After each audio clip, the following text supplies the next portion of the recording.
he loves the city. And I'm thankful that we have leaders who love the city where we live in. That's important. Amen?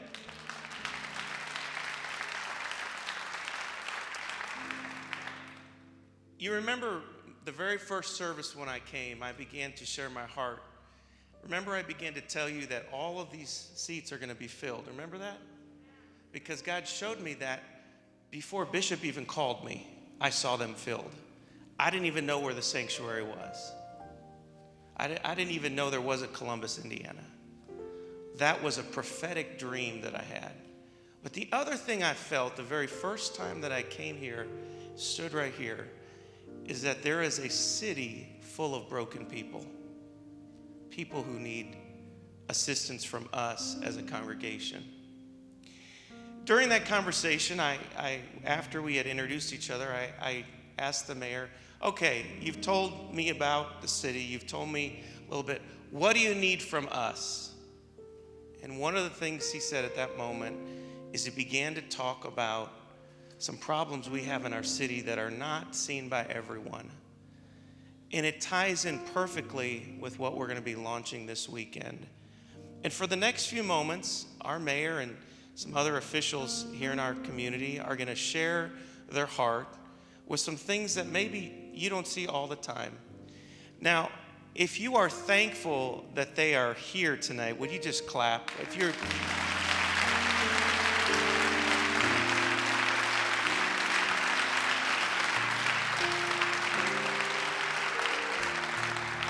And before they come, we want a formal introduction by way of their bios.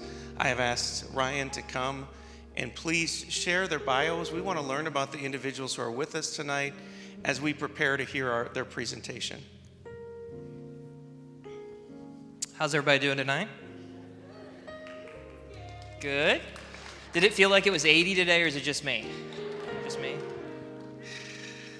Columbus Police Chief of Police Michael Robinson is a lifelong resident of the Columbus and Bartholomew County area and has served with the Columbus Police Department for 26 years. Richardson moved up through the ranks of the police department and has over 2 decades of supervisory experience. During his time at CPD, Richardson has served in numerous positions, and I mean numerous positions, including patrol officer, field training officer, bike patrol officer, bomb technician, uniform sergeant, uniform lieutenant, uniform captain, and deputy chief. I think he knows what his team's doing.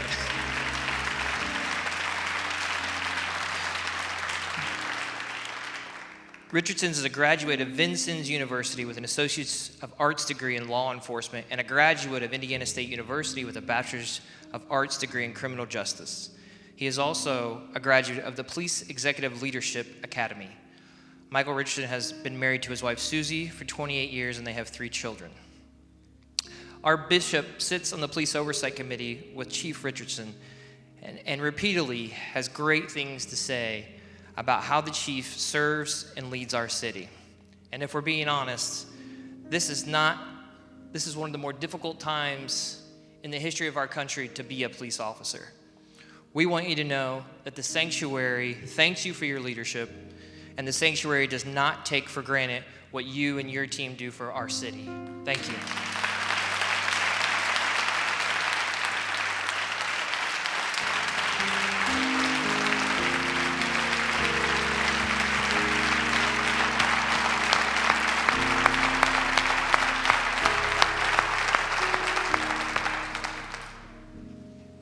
The executive director works with ASAP Board of Directors to establish ASAP goals and policies and is responsible for ASAP strategy, communications, operations, staff, and results. The executive director is a highly visible leader in the community and a strong advocate for substance use disorder prevention, intervention, treatment, and recovery. Doug Leonard has served as president of the COO of Columbus Regional Health from 1997 to 2007 after 20 years in various roles at Columbus Regional. He was named president of the Indiana Hospital Association in 2007 and retired from that role in 2017 before coming out of retirement to serve as the ASAP executive director.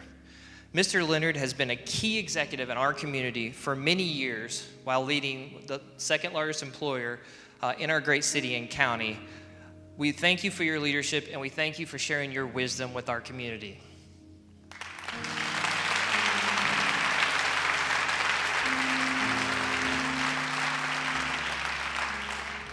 The ASAP Hub manager is responsible for the startup and ongoing operations of ASAP Hub, hiring and managing with ASAP Hub staff and defining the policies and procedures necessary for operating a recovery resource center.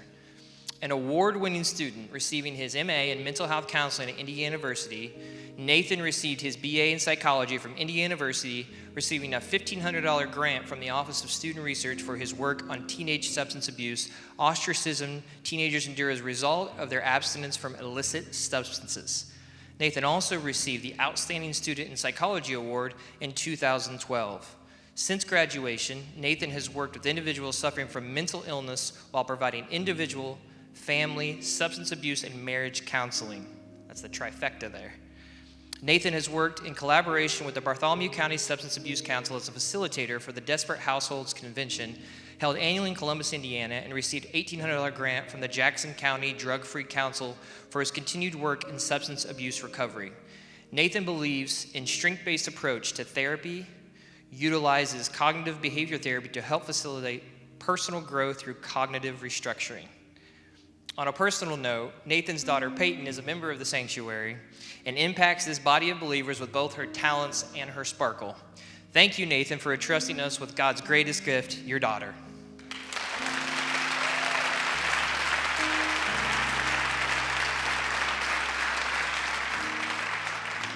James D. Lienhoop, the 37th mayor of the city of Columbus, Indiana. Mayor Jim was first elected in 2015, taking office in January 1 of 2016, and was re-elected to a second four-year term in 2019. During his time in office, Columbus has experienced notable growth and posted two significant achievements. In late 2020, Columbus celebrated a new entryway into the downtown upon the completion of an overpass that carries State Road 46 over the L&I Railroad. Has anybody noticed that? Has anybody missed those railroad stoppages?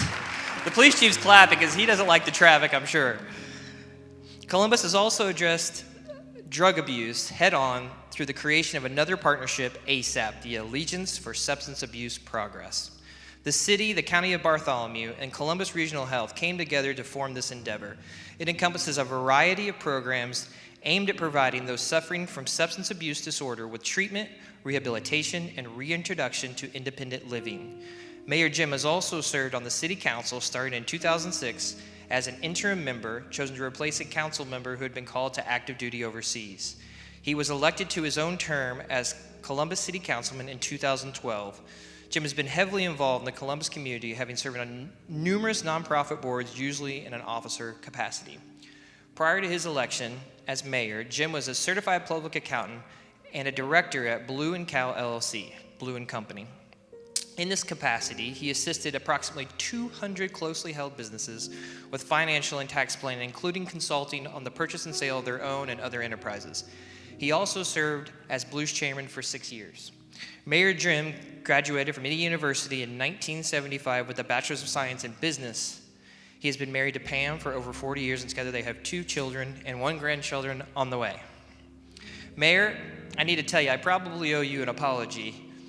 See, I shared a neighborhood with you in my teenage years, and I know there's no other knuckleheads who were teenagers at that age, but I probably was, and I consider myself to be the last of the generation of no lot lines. You know, we really didn't know whose yard was yard. And I'm sure at some point either a capture the flag or some fireworks went off, and I probably messed up your sleep. For that, I just want to take this moment to say I'm sorry. It was probably me.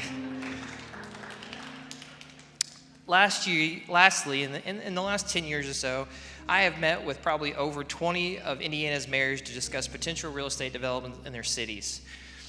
Being a mayor creates an instant hierarchy, which often can significantly impact the way a leader leads. Some mayors have what I call a big fish in a little pond vibe, and some mayors have a big fish in a big pond vibe. In my experiences with Mayor Lienhoop, and in conversations with many around the mayor, I have never heard or experienced anything but down-to-earth, a man of the people type leadership.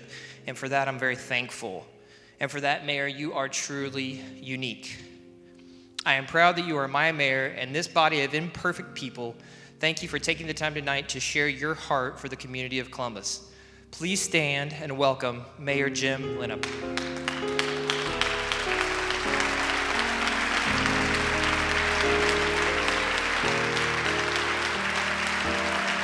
Thank you.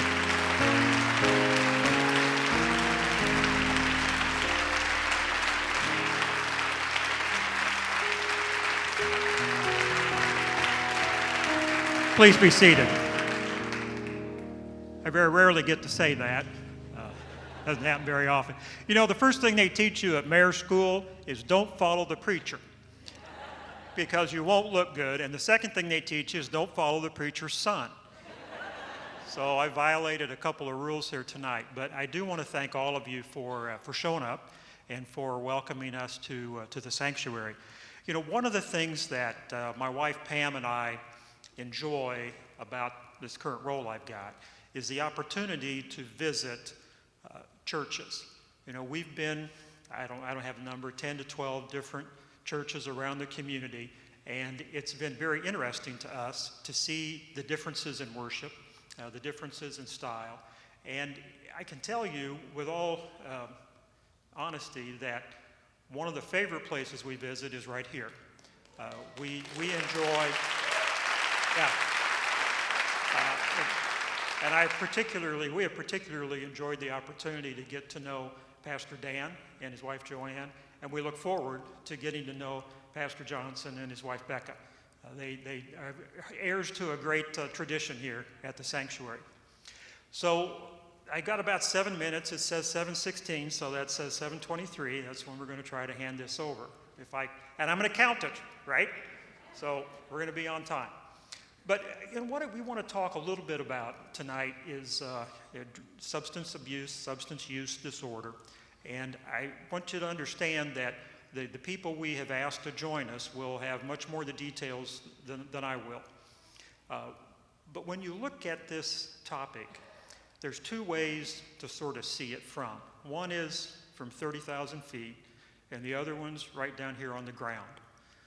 From 30,000 feet, what you might see are 1,000 to 2,000 addicts or users in our community. That's the number of people that we have who are, you know, the statistics tell us, are continually using and abusing drugs. And what you can see from up that distance is that crowd, and you can see the effect that that has on our community. You know, Chief Richardson will talk a little bit about how we see it from the community's perspective, and in particular our crime rates, and the number of Narcan doses that we administer, admissions to the emergency room, and perhaps we'll get into a little bit of the deaths, people who have succumbed to that. When you look at it down on the ground, we're looking at it one person at a time, because I can't really help 1,000 people. I can help one person. And if I've got the resources, I can help multiple people at the same time. But when we look at that one person, what we see is we see a life that is in turmoil. We see a life that's in chaos. We see family that mirrors that chaos, whether it's siblings, spouses, parents, children, all having difficulty because of substance use disorder. Now, I don't want to stray too far into Pastor Mitchell or Pastor Johnson's lane, but the Lord told us, for he so loved the world, right? Well, which was that, Matthew? Which, John 3:16. So John told us, for he so loved the world. Well, what does God want us to do? He wants us to love the world too.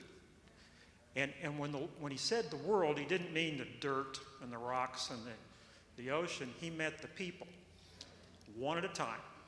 And so that's what our charge is, you know, as not only humans, but Christians, to take care of one another.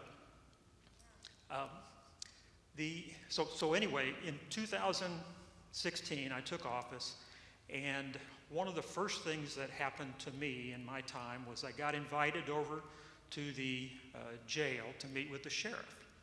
And I walk into his office, and there's a man sitting there who is an agent with the Drug Enforcement Administration out of Indianapolis.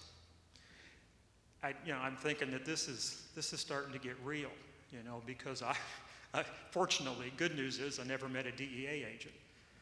But he started to talk to me about the drug problem in this community. And in particular, the notion that we need to look at it in terms of supply and demand. That drugs are supplied to satisfy demand. That if you try to take away the supply, but you don't take away the demand, you haven't really solved the problem. Our police officers, our law enforcement, they work on the supply side. They're there to arrest the bad guys, to interdict the supply, to seize the drugs, take them away.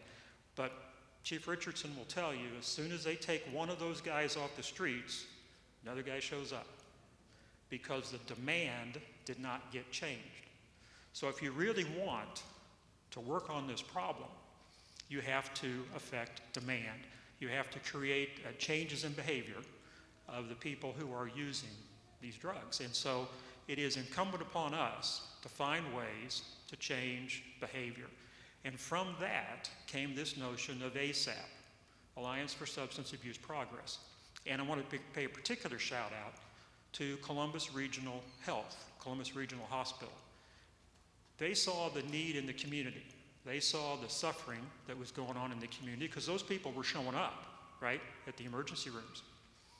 And they came forward and said to the county and the city, if you guys will take this on, we will supply the first $200,000 to pay for this operation ASAP for the first 2 years.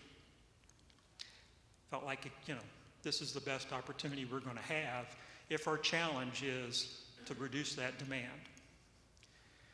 We'll talk a little bit later on about ASAP, a little bit more about its history and what it's trying to do today to reach individuals. But there are two particular stories I want to tell you. One is, I'll say it's about 2018. I was asked to go address some folks at a nursing home, retirement village on the east side of town. And the name escapes me. I can't remember where it is. But if you go out 25th Street, there's a water tower out there. It's the one sort of underneath it. And I walk in the door, and I meet the manager, and I said to her, what should I talk about to these ladies? And they're mostly women. There were a few men. The women are 80 to 85 years old. My mother was alive at the time, so I kind of felt like I knew the audience, be able to talk to these people. I said, what do you think they'd like to hear from the mayor? And she said to me, well, you might want to talk about drugs. You might want to talk about opium or heroin. Now, I was kind of shocked, right? This is, Grandma wants to hear about. I said, are you sure? And she said, oh yeah. She says easily 1/4 or 1/3 of the residents there have grandchildren who are having addiction problems. That's the concern. And it had reached into the nursing homes for criminellis, The second thing I want to tell you, and we'll end here and pass along to Chief Richardson, is also about 2017, 2018, we had an event down at the Commons. And we invited a couple of people to come speak to sort of kick off the ASAP program. And one of the speakers was a clinical psychologist from Portsmouth, Ohio. Now, if you're familiar with your geography, Ohio's got a little dip down at the bottom, where West Virginia and Kentucky come together, and Portsmouth's the Ohio side of the river. And the notoriety for Portsmouth is that it is ground zero for the heroin addiction issues, the opioid addiction issues in the country. It all started right there. And there's some reasons behind that, and you talk about it. There's a book you can read called Dreamland that is really pretty well written that will explain that to you. But at the end, we asked this fellow, what should we do? What's the number one task? And he said, stop making new addicts.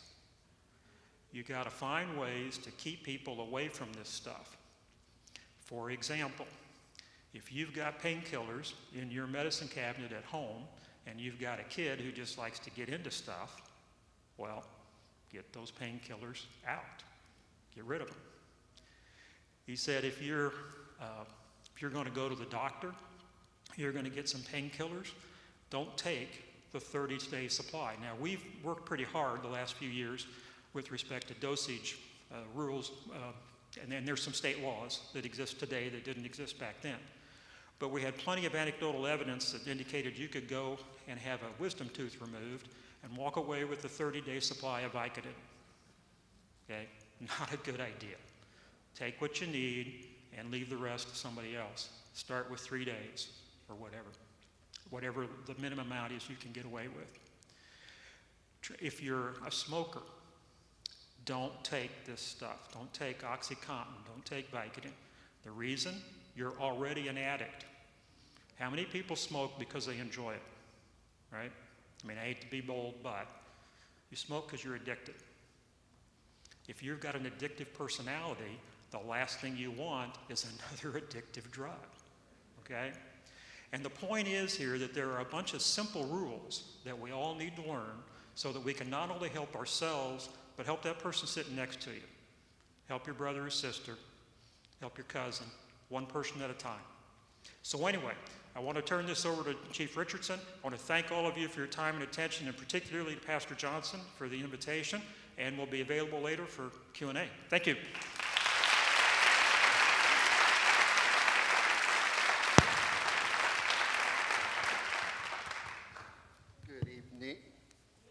Good evening, everybody. First thing they teach you in chief school is not to follow the mayor, so. Thank you all, especially for that welcome this evening. I really do appreciate, and I will pass that on to the other officers as well. It has been an interesting year.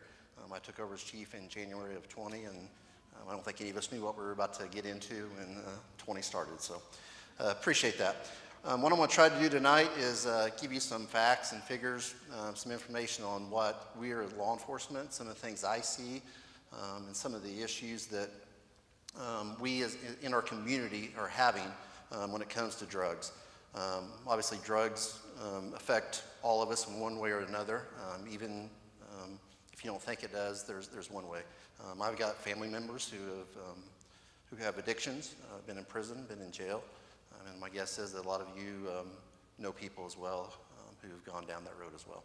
So I do have a PowerPoint that will show some numbers and some facts and figures. How drugs affect our community? Drugs affects our community obviously in very many ways. Crime. Very seldom did I ever, or do our officers ever go to a domestic that somebody's not under the influence of something. 90%, if not more. Theft, property crime in this community is higher than some other communities. And majority of all that is because people are trying to get money for drugs. Very seldom do we ever go to a shoplifter or a theft that we find somebody, and it's because they were hungry or because they needed to support their family. There's a lot of places in this community to get help if somebody's hungry or needs something. So normally it is almost always stealing, because they're trying to buy drugs. We did notice that when people got their stimulus checks, some of our property crime dropped because people had some stimulus check money that they were able to go out, but it was right after our property crime just jumped right back up. So we do see a common issue. Like I said, domestics, 99% of the time they're there.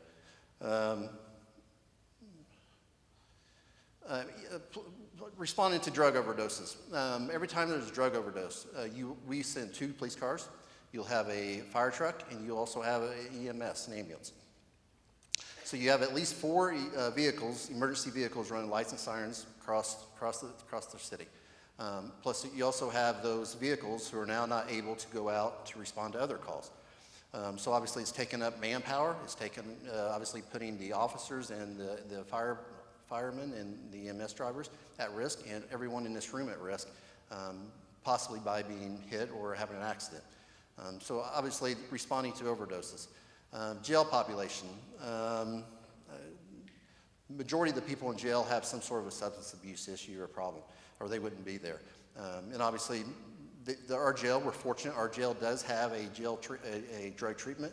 But the problem is once those people are released from jail, there's no place for them to go a lot of times. ASAPs here, that they help tremendously.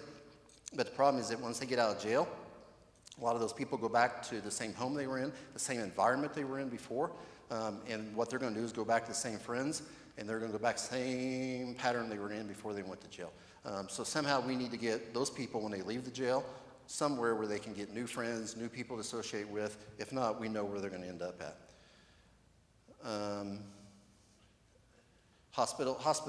The hospital. Every time we have an overdose, we have policies require them to go to the hospital. It depends on how busy the hospital is. It's taken up hospital staff. It's taken up a room where somebody else who had a car accident or whatever it may be. So obviously it's taken up resources in our hospital. Most of those people do not have insurance. So obviously at that point in time, they're not going to be able to pay, which obviously affects all of us in our health care.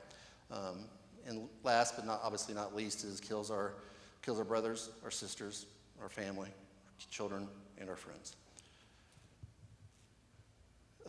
Narcan. Narcan is something that we give to people who have overdosed. Basically, it takes away the opiate, takes away the drug. So at that point in time, they do not feel like they have the drug. They come back. Somebody could be dead. Basically, they are dead. We give them Narcan. It brings them back to life. If you notice, we had 151 in the past year, 151 times we have given people Narcan. Actually, that number is up now, because over the past couple of days, I know we've done it 2 more times. So you'll see the pikes, the peaks where they go up. Most of the time, the only reason we do that is what you'll hear is law enforcement sometimes say there's some bad drugs. All drugs are bad. What we're referring to is that either whoever is mixing those drugs are putting fentanyl or other drugs in there. So what happens is that when people take the drug, they're used to taking a certain amount of that drug, but they do not realize that it is more powerful than what they normally take. So they will take their normal, which then makes them overdose. So then we are there. Luckily for this 151 people, we were able to get there and save their lives. Next slide, please. I got this from the coroner's office. You can see here, last year, 2020, we had a record year. We do not want a record year. We had 31 people die from drug overdoses in Berthani County. If we didn't have Narcan, we would have had another 150 on top of that. It's a large, large number. So hopefully we can bring that down. I think part of the reason that 2020 was so bad was obviously COVID. Some of the treatment centers were not available or not open, but obviously and people were laid off, just a lot of other stress going on, but that is a huge, huge number. Drug arrest. You can see there, 2020 we had 1,582 arrests. Of those, 586 were drug arrests. 1/3 of all of our arrests last year were drugs. In reality, that number is a lot higher than that because, like I said, domestics. So if we go and arrest somebody for domestic battery, most likely they were under the influence of drugs. We arrest somebody for theft, most likely they were trying to steal money for drugs. But that shows you 1/3 of our arrests last year were for drug arrest. That shows you how big of a problem we have in this community with drugs. Is that the last slide, I believe? Yeah, yes. Obviously, this community needs something. We have a lot. ASAP is a great help. Don't know where we would be without ASAP. Obviously, it affects all of us. Like I said, I have family members who have been in prison for drugs. I think most people in here probably know somebody who is involved with drugs or have had issues. And obviously, if not, it's going to kill our brothers, it's going to kill our sisters, our children. It amazed me the first time that I was a younger officer, I was on a call, and I was told by a parent how glad they were that their child was going to jail. And the reason they were glad that child was going to jail is because they could sleep that night. Because normally they're waiting for the knock of the door or us to call them to tell them that their child has died from an overdose. And no parent wants to hear that. So they were glad, which I'm sure it amazed me when I first said it, but when they first said it, but the more I thought about it, I totally understood. And when my relative, I understood after speaking with his parents. So thank you all very much. I appreciate it, and we'll be around for questions afterwards.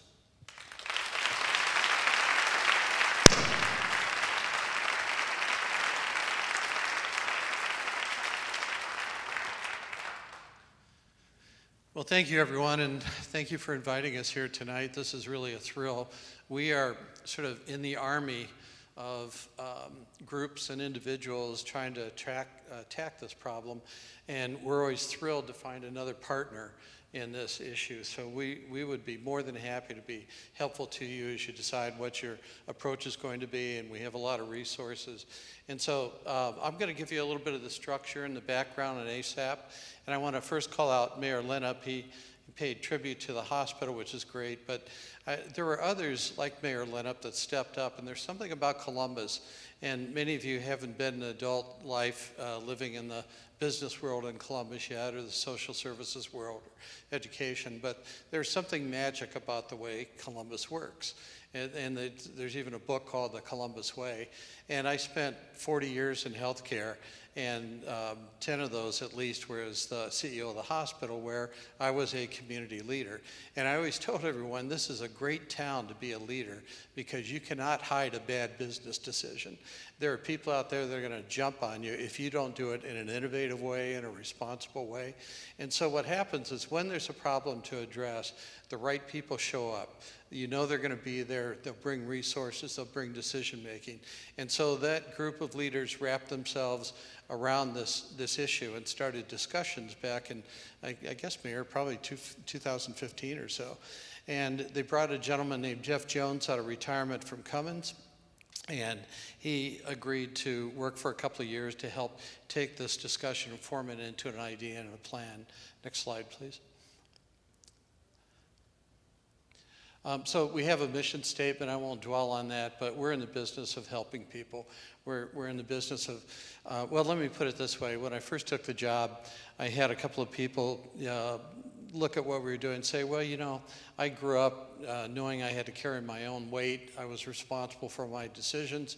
And I think when people fail, they should hit bottom, and, you know, they don't need a handout. And I said to them, I said, you know, that hitting the bottom, two things. One, that's when we meet people. Those are the people that come to us or referred to us or walk in the door, and they finally have a moment where they are going to give up, and they want a new direction. And the second thing I've learned working here for a couple of years is that there are many bottoms. People talk about hitting the bottom. There is no single bottom that you hit. There are many bottoms that people descend through, and they fall through the cracks. And so it's lives that are just ravaged, and they keep falling. So we're in a position to help them, and that's our mission. Next slide, please. So I said this is really, when we talk about ASAP, it's a product of the discussions that the community had and the plan that they came up with. Next slide. And so they're really, when we talk about internally, we think about ASAP, there are really two components. There's ASAP Inc., which is the umbrella organization, and there's ASAP Hub. And the difference between our daily work, and we're all gathered around the same campfire in the office, is that ASAP Inc. concerns itself with fulfilling that plan and identifying the gaps in the community and assisting the entire system of care. And I'll show you what that is in a second. And then ASAP Hub, which you'll hear a lot about from Nathan, is where we do the direct client service. When people come in the door, they're referred to us, and we help them with a number of ways that he'll talk about. Next slide, please. And so the plan, and I don't know how well you can read this, but we call it the Wheel of Misfortune. The plan that was depicted was, what is the ideal state of a community that is addressing this problem? So it's everything from prevention to dealing with education, with a court system, with the county jail, with treatment, with outpatient treatment, inpatient treatment, recovery, and with a variety of different kinds of recovery programs. And at the center of that would be all the components that we recognized at the time that needed to be put in place. And at the center of it is what we call the hub, literally. And that is a place where staff and facility exists to help people navigate the system. So it might be a mom calling and saying, what do I do? My son was just arrested. Or it might be, we've had 3 generations walk in together where grandma is bringing the daughter who is in trouble with substance abuse, and they have their child with them. So we actually have a basket of toys when necessary. Or it might be somebody, the first person we saw at the hub, and when it opened in September 2019, was a gentleman who walked in, and he had nothing. He had old clothes, he had soiled himself, he needed treatment, he needed food, he needed shelter. And so within a couple of hours, we had him in a change of clothes, we had him scheduled for treatment, transported him there. We have a navigator who got him health insurance. And so in a couple of hours, we really turn this man's life around, at least momentarily. You know, some don't make it, they'll try and then they relapse, but we see them even after that, and we continue to help them through their process. Next slide, please. So when that plan was created, there were several gaps that didn't yet exist in Columbus. There was not enough treatment capacity. There was no adult drug court, and this is where people who have been arrested and incarcerated for drug-related offenses can get an alternative sentencing program that starts them on a path of treatment and recovery, and we work very close with them. There was no jail treatment program at that time. We needed recovery homes because we had none in the community, and these are homes where people go to live while they're going on their recovery journey.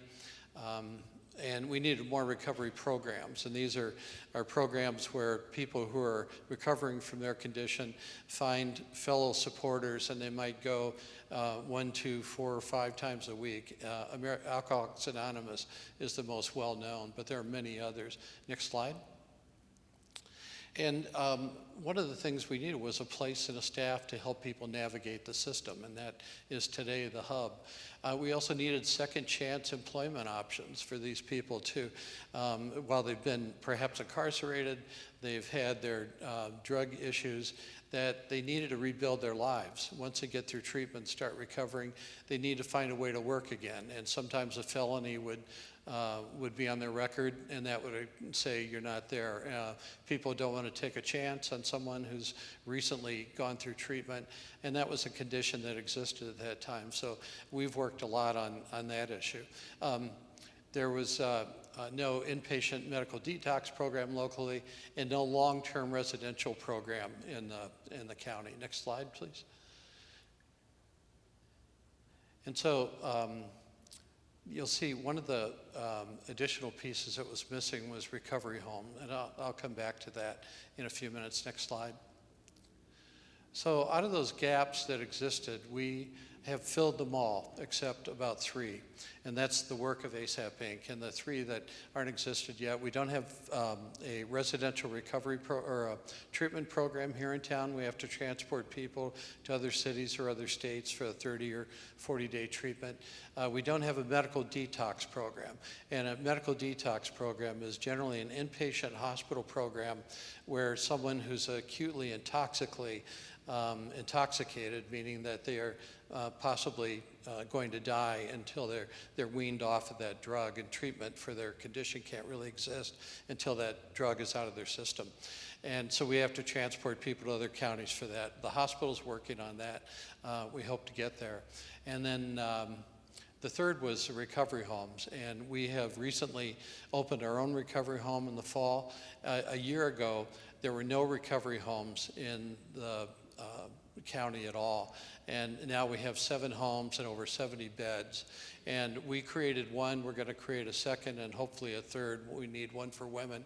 And yet the way we worked is we brought stakeholders together that had an interest in providing a home, and those that had a demonstrated need, so we could bring them together and be a catalyst for these things happening. So as a result, there are 7 homes now, and they're all sort of different flavors, if you will.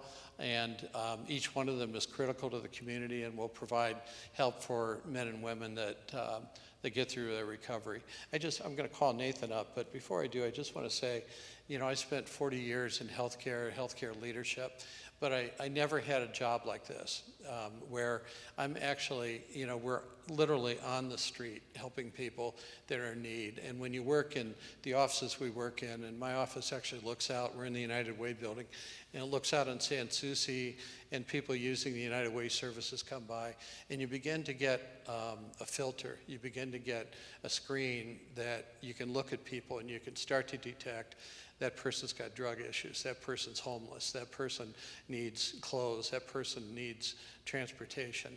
And so those are the people we take care of. And I have to say, it's just an honor to be able to serve them like this. So we're very happy to do this, and I'll turn it over to my friend.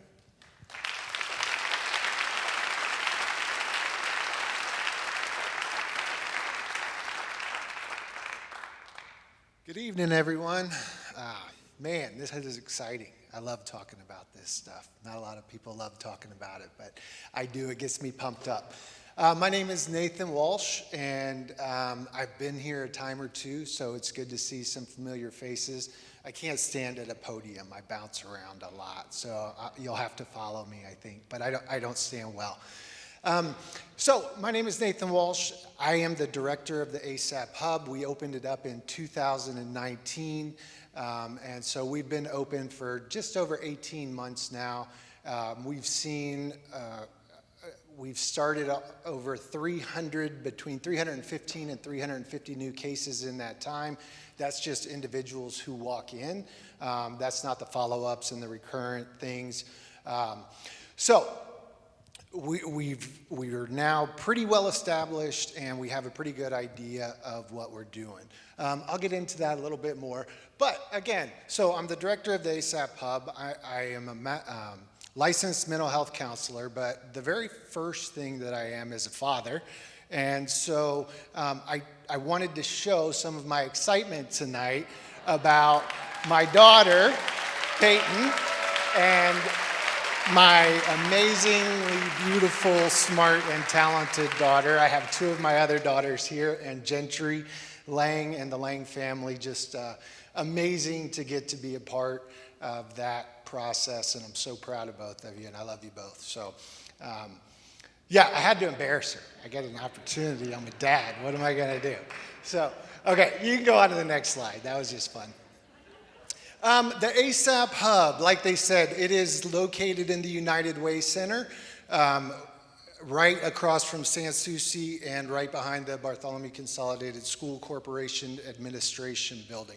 This is our website, and I really am just going to talk about our website a lot tonight because it talks about all the services and things that we do, and we've just had really good luck with putting all the pieces together on this. So, ASAP Hub Recovery Resource Center, and then I have a short video that'll show you a little bit about the ASAP Hub and what that's like.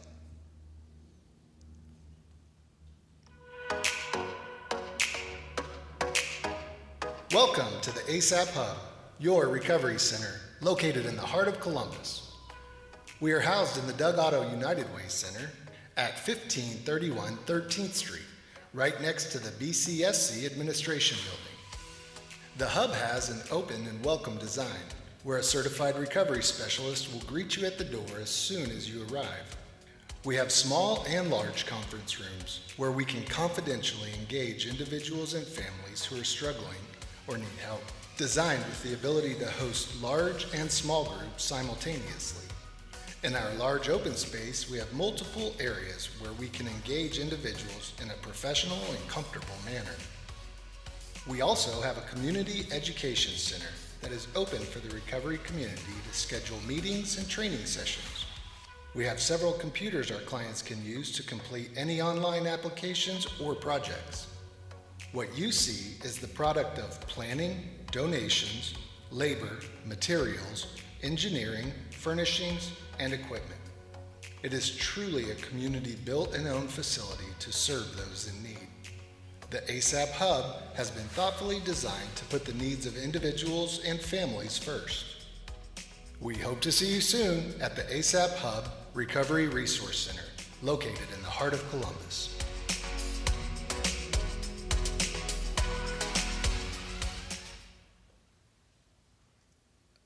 I like that video for several reasons. Number one, is that the people that we work with are struggling, right? They're at their lowest point. A lot of people, they don't know where to go. They have lived in a broken home, in a broken society, in a broken relationship, and they're used to being treated as less than. A lot of the less than is because of stigma, right? We can say words like addict. I'm going off script. This is a bit of a tangent, but it's super impactful and powerful to me. We say terms like addict, and what's the first thing that pops to your mind? It's negative. It's a negative connotation. When you say somebody uses methamphetamine, is it a good sign or a bad sign, right? Somebody has a drinking problem. Somebody has prescription pill problems. Somebody uses IV heroin, right? Nobody wakes up and says, I want to be an IV heroin user. Doesn't happen. There's trauma involved. There's grief involved. There's loss involved. There are so many different things that bring a person to that point in their life. And as a person in recovery, I understand that. I'm not them. I don't get it from their perspective, but I know what it's like to struggle. I know what it's like to not know what's going to happen in the future, right? So with this place that the mayor and that CRH and that the county all came together to put together, we wanted it to be nice.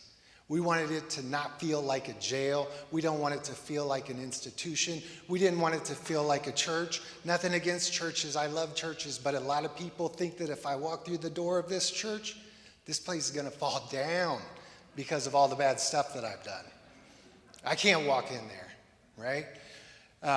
So we wanted to make it comfortable and relaxed, and like you're walking into somebody's apartment and you can sit down and you can talk and you can really get to hear what's going on, because these people all have a story, right?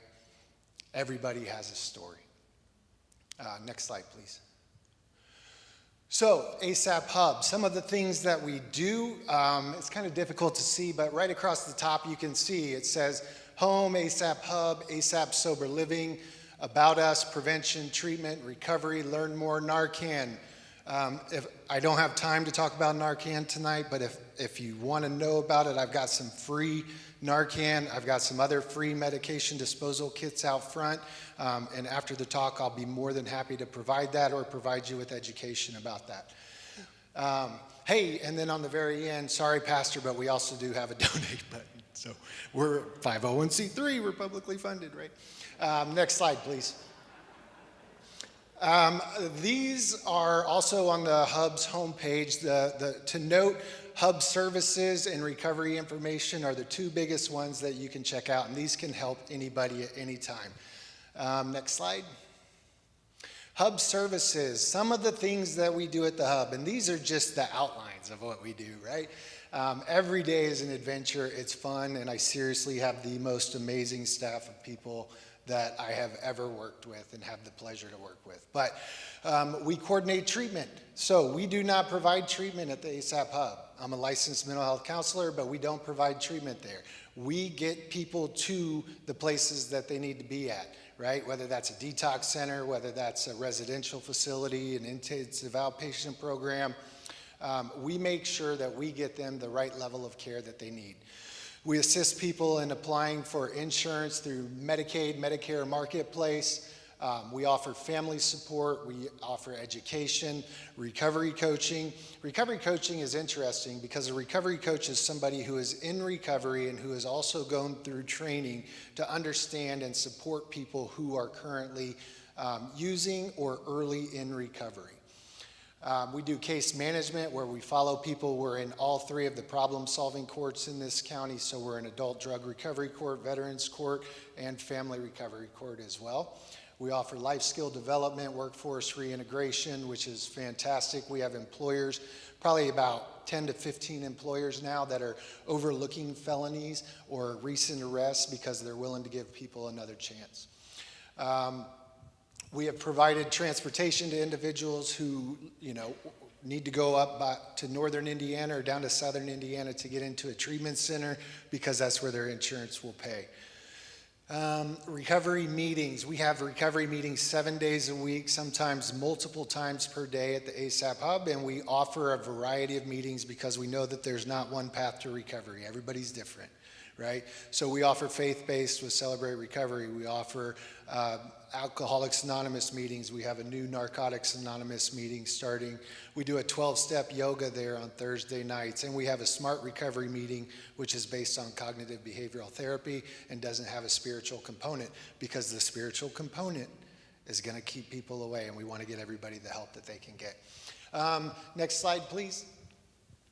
I did want to follow up on what Doug said about ASAP Sober Living. It's really amazing. A year ago, we literally had 0 recovery beds. So what the mayor was talking about, somebody gets out of jail, now what, right? They're going back to the same place and trying to do things differently, and it just doesn't work. So we've gone from 0 beds to 72 beds, and hopefully by the end of February, we're going to have over 90 beds in this town. It's a lot of work. On that, right now, we're going to have 2 men's homes, and we'll have 1 other ladies' home that will be opening up hopefully by March 31st.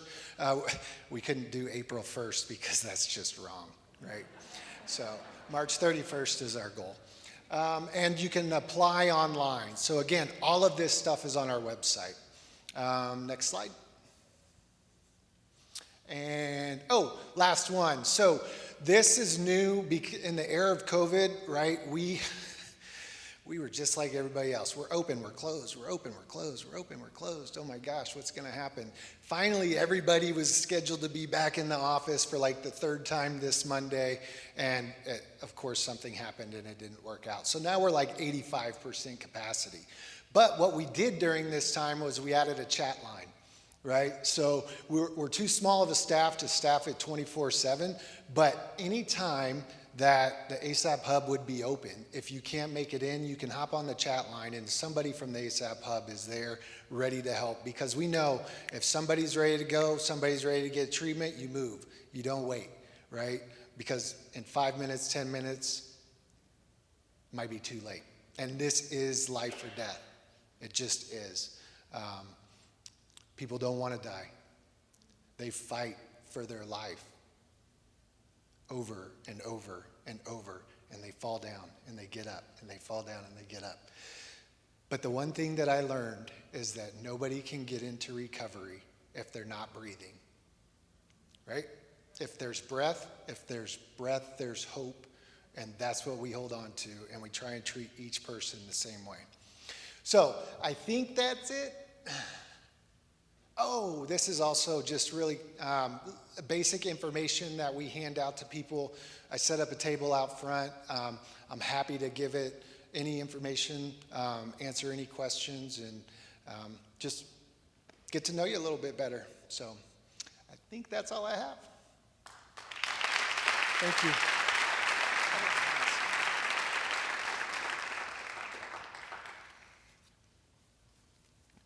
Most of y'all know me, but I'm going to go ahead and introduce myself. My name is Susan Kreider, and I'm an LHMCA. I work primarily with those in substance use disorder. So like Nate, I hear a lot of their stories, and I feel broken by a lot of those stories. And on behalf of the church, I want to say a big thank you to Mayor Lienhoop, Police Chief Richardson, Mr. Leonard, and Mr. Walsh for sharing such great information about our city. I learned a lot tonight myself. Thank you.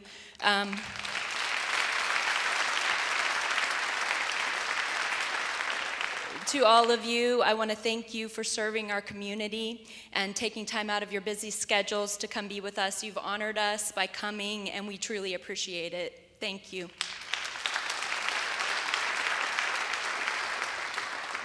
We're happy to announce that this weekend we're launching our recovery ministry here at the sanctuary. We're calling it Refuge.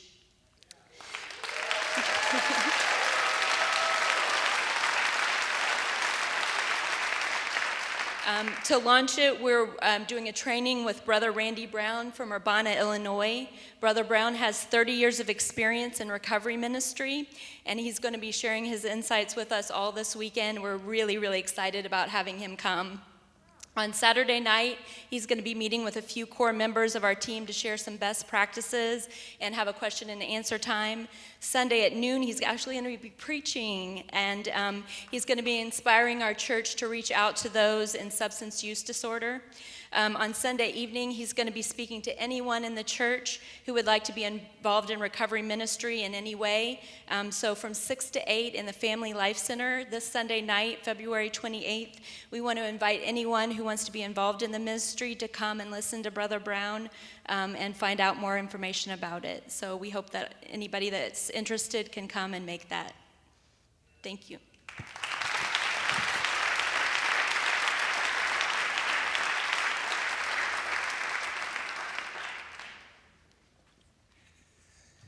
So are we now excited about this? I mean, if you weren't before, I mean, if your heart isn't touched by what they were talking about tonight, I think now we are. So if our guests could come up, we're going to do a little Q&A real quickly. We've got about 5 minutes. We're going to get you guys up here front and center so everybody can see your smiling, beautiful faces. We got a couple of mic runners. If you have a question, please get your hand up. Try to make your question maybe less than 20 seconds because everybody's time is valuable tonight, and we don't want to waste it. So anybody have any questions tonight just about the program or where we're headed or for our 4 guests today? I hear Donnie. I can't see him, but I know he's back there somewhere. This is one of our guys who, on his own bill, gives away half his clothes, his cars, all sorts of stuff. Go ahead, Donnie. Stand up and let me hear your question, please. Yeah, the 90 beds that we got here in Columbus, or we're going to have it here in Columbus, are all those saved for our community, our county, or will there be other counties' clients as well? Make sure you restate that real quickly. I'm sorry. Yeah, you know, most beds that we have here, I mean, in the state, sometimes you send another, like from Jefferson County or Jackson County, go to another county. Yeah. So are our beds specifically for our county, or other counties going to be involved? Hey, no, they're not specifically for our county. We give priority to residents of Bartholomew County, but we work with treatment providers throughout the state to get people into beds here in town. Good question, but yeah, they get priority, but it's not just in this county. Anybody else coming up? Move quickly. Stand up. Yes, young lady. Hey, what kind of local resources can nonprofits apply for or use from anywhere and to help serve the community?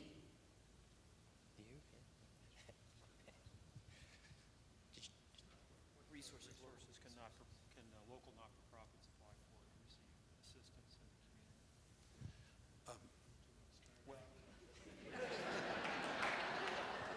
We've got a complicated answer to your question. Yeah. Yeah, we have, there's a really great social services network here in Columbus, and one of the most satisfying things of working at ASAP is that we're involved in helping to knit that together for the people that need our services. So we exist in the United Way building, which is completely filled with services for people. There are resources for funding.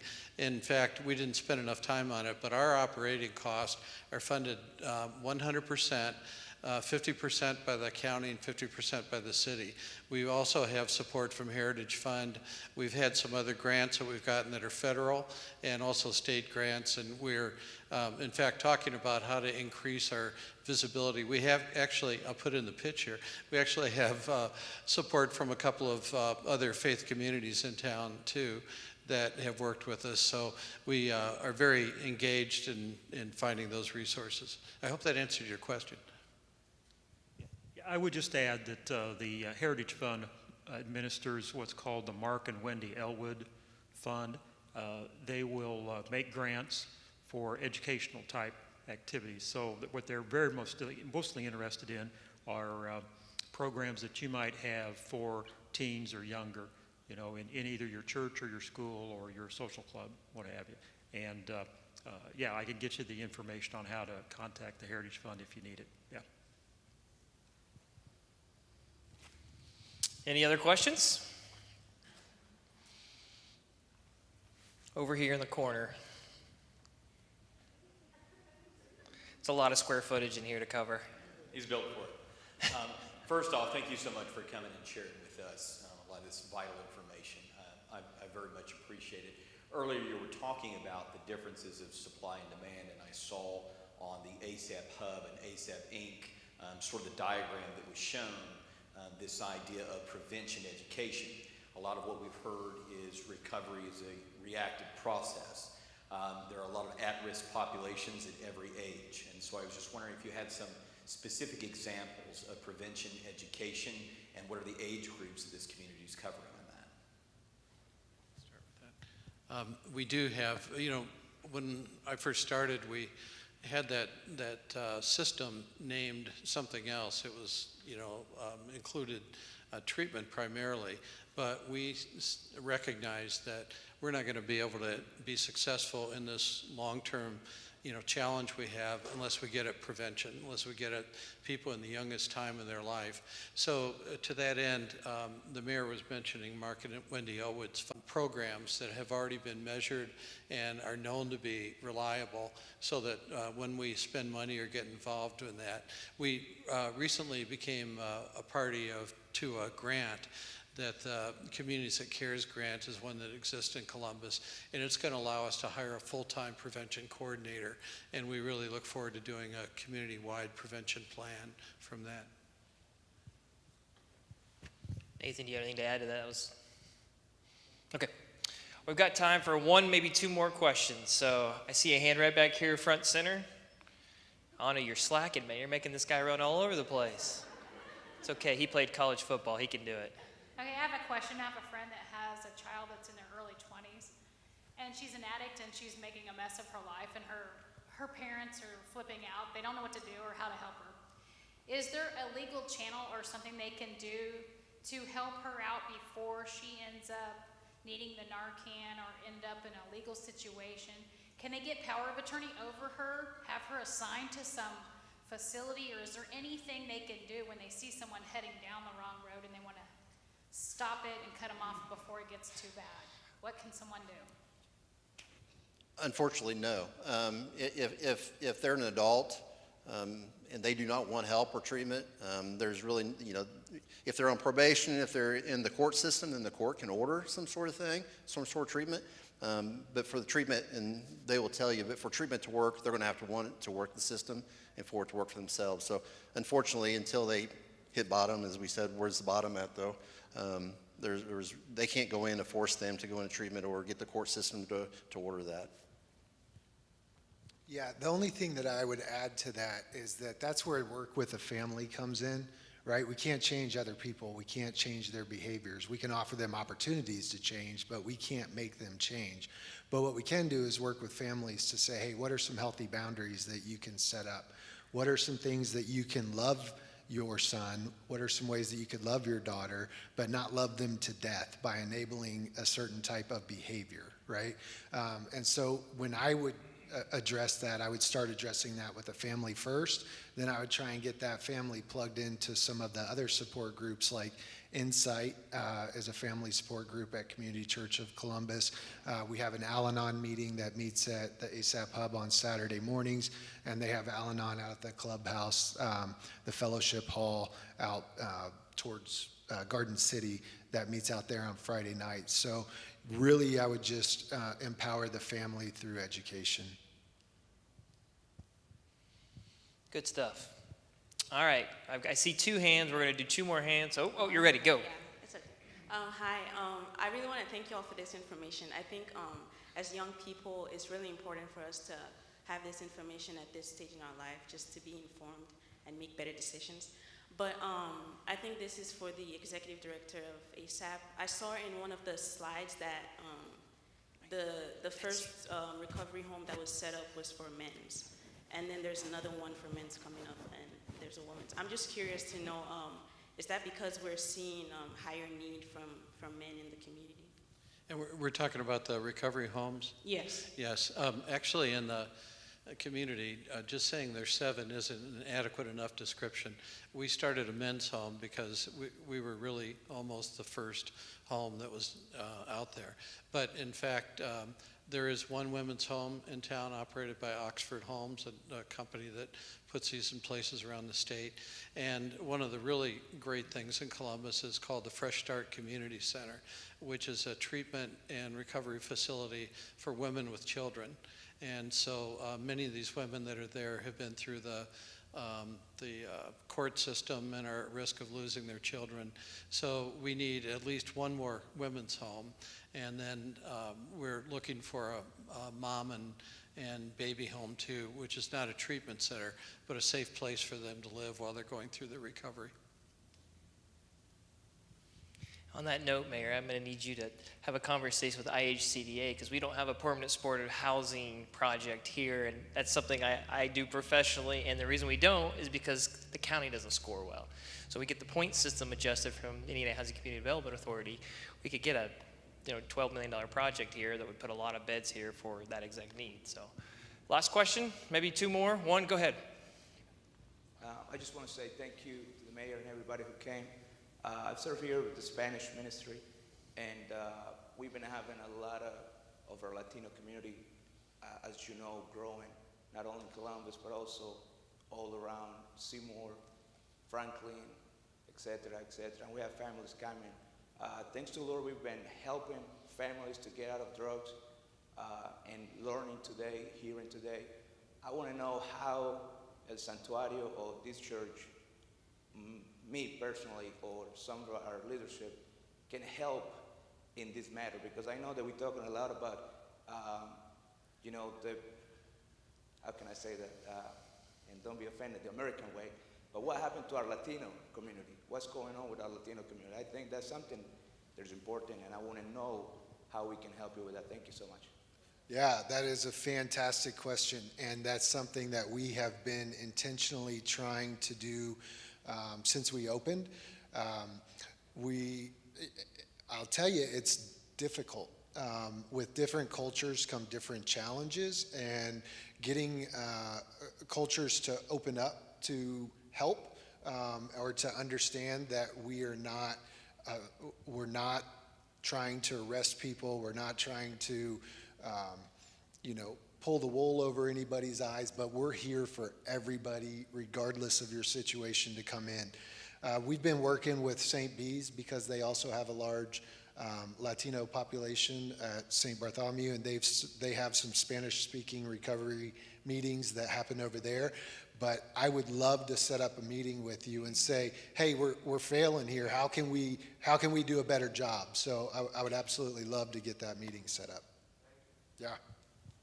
And a little background, he is our Spanish pastor, which his church is actually growing quicker than our English-speaking church. So he's got an army of great people.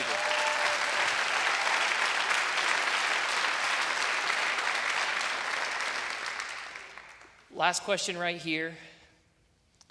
And we've got a couple of gifts that our pastor and our first lady would like to leave you all with after this question. What's your opinion on how our program that we're starting here at our church will impact the community and the surrounding areas?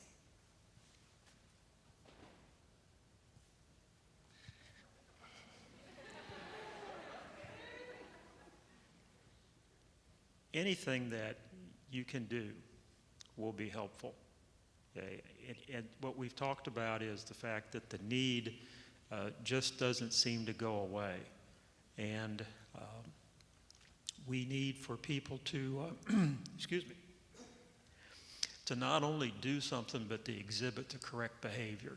And when I mean that, it's like what I was trying to explain earlier in terms of reaching out. For God so loved the world. He did something for us. It's up to us to do something for others. And candidly, I don't give that speech at Rotary, okay? Because they don't get it, right?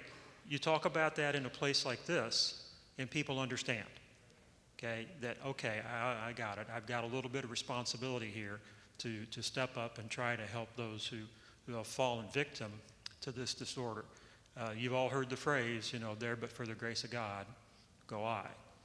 And so anything you can do to step up and help, because the only way we get ahead of this, the only way we decrease the demand is by working hard and just every day trying to make people understand what happens if you mess with this stuff and what you can do if that happens to you. And sometimes, to the lady in the back, it's just heart-wrenching, because you have to sit there and watch a person, hit the second or the third bottom.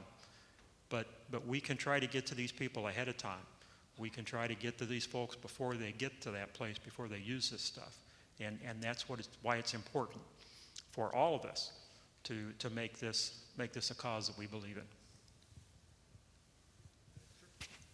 I just wanted to add that from ASAP's standpoint, we're thrilled to hear about your interest, and we want to be a partner to you. We have resources, connections, experience, models from other churches, and we'd be thrilled to be affiliated with your program in any way you want. So just, pick up the phone, because we are happy to come here and try to help in any way. And it's so central to a church's mission now that I think it's a thrill that you're doing it. And it's a question why they all aren't doing it yet, meaning other churches, because these are the people we work with, and these are the people that are in our community. And at ASAP, we talk about loving them through their experience, and that is central to your mission too, I know. Oops. Can we give them a hand, guys? Q&As are not easy.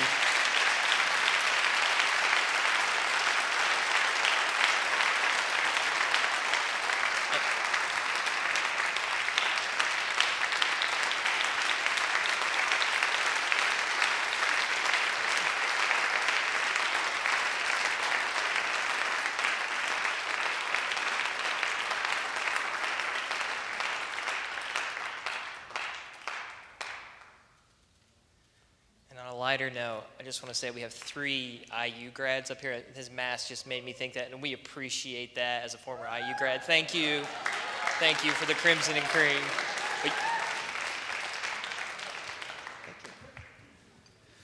We are going to let them go back to their seats for what we're about ready to do. We want them to feel completely comfortable. But how many believe in the power of prayer? You believe in the power of prayer?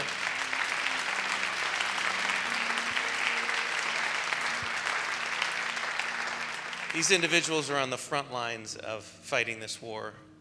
We're coming along to help them. I want our bishop to come at this time, and he's going to lead us in a prayer for our leaders. If we believe in the power of prayer, in the next few moments as we pray for each of you, we believe that the Lord's going to send an army to each of your offices.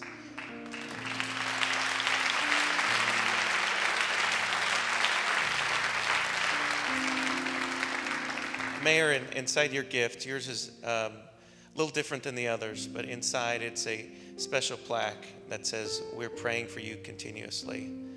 And know, all of you, you have our complete support. Bishop, would you lead us in that prayer? First of all, I want to say how happy and proud we are, and we want you to know how excited we are to have Matthew and Becca Johnson as our pastors in this church.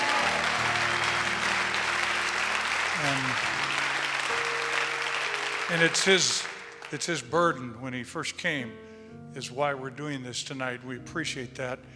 And Doug, he was actually chairing hospital surgery centers before he went full-time in ministry. And so his experience is good there. Nate, I remember when you were in college, when I first met you, my wife was in school also, and you were studying for your master's. She come home and told me about this guy named Nate Walsh. She was so proud of you, and we are proud of you also, and we're proud of your daughter also. And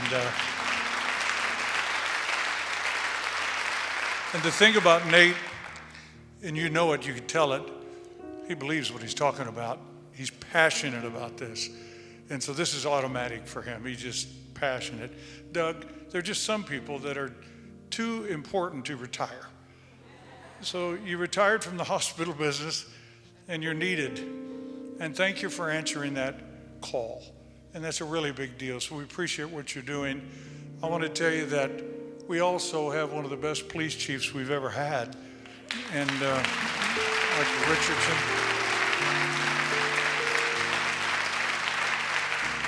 And I do serve with him on the Police Oversight Committee, and his steady hand in the time where there's a lot of turmoil and a lot of pressure on law enforcement.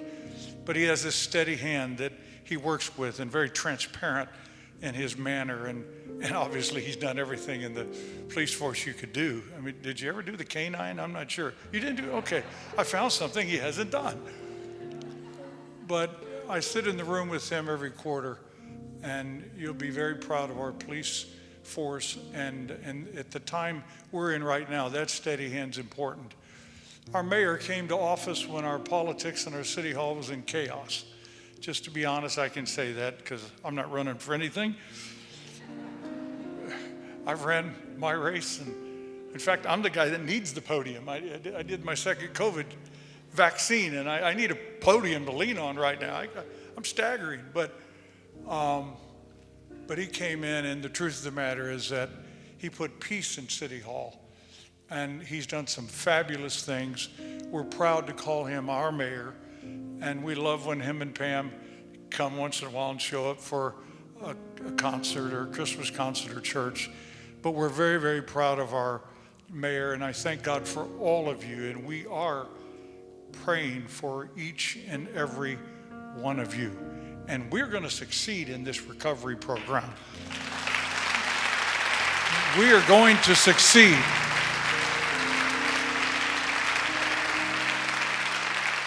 There's the words of Jesus. He says, go to the byways, go to the highways, go to the curbs, go find people.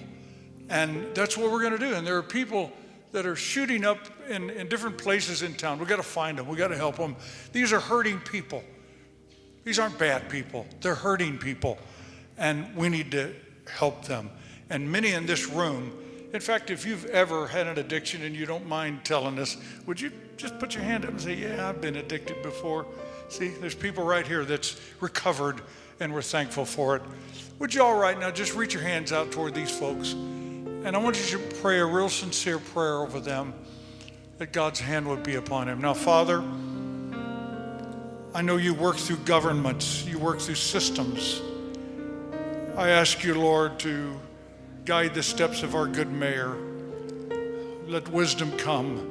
Let him see things that he can't see upon his own, but you can help us, you can show him. I pray, God, that your steady hand would be on our police chief. Bless their families.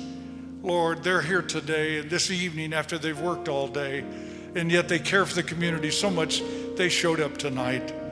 I pray you bless Doug, Lord Jesus, as he runs this wonderful company that's trying to help us. Lord, he doesn't have to do this. He could just retire. But I pray your blessings would be upon him, and bless Nate on the front line, because I know everybody can feel his passion. In your name, Jesus, bless this city. Help us with this, Lord. We need your divine hand to help us through the muddy waters of addictions, Lord Jesus. God, we ask you to give us wisdom to help these wonderful people that need your help. In the precious name of Jesus, amen. Put your hands together for our pastor. Thank you. I want to thank Ryan and Brother Venturini for helping to coordinate tonight. Excellent job. Sister Susan, we are so thankful for you leading this refuge. We're so excited.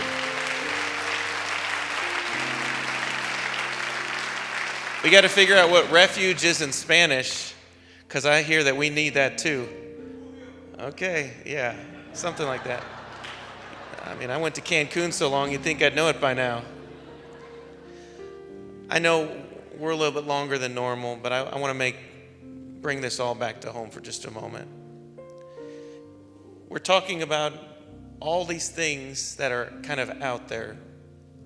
But this Sunday, how many remember our Sunday service? We had a great service, didn't we? This Sunday, after service, I got a text message from one of our members. It was a picture of one of their guests who was with them. And in that service, that individual came to this altar and said, I'm done using these drugs. I no longer need it in my life. Here's a picture. I need you to take this. I never want to see it ever again. That happened this weekend in our congregation.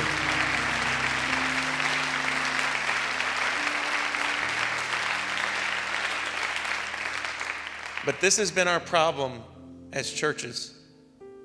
We celebrate that. We rejoice. And then we say, we'll pray for you.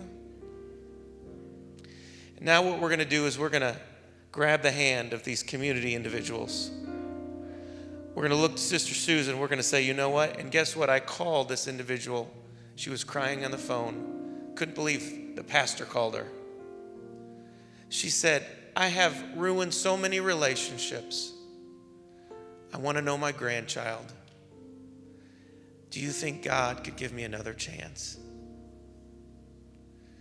This is why 8 months ago, when I arrived in the sanctuary, God said it's time.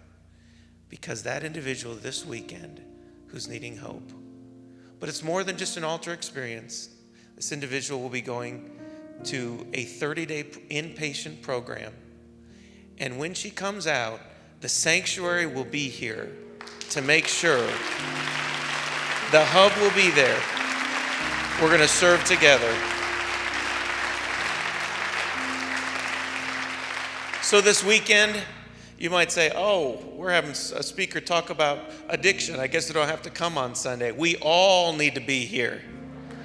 How many once was a sinner and you're still a sinner, but you're saved by grace? And God helps us every day. So thank you so much. Thank you for sharing your heart. We feel we're all better because of this experience tonight. We're going to dismiss you at this time. I encourage you to greet our guests with a fist bump. And thank you again. You're dismissed in Jesus' name. We will see you Sunday at noon when God is going to do great things.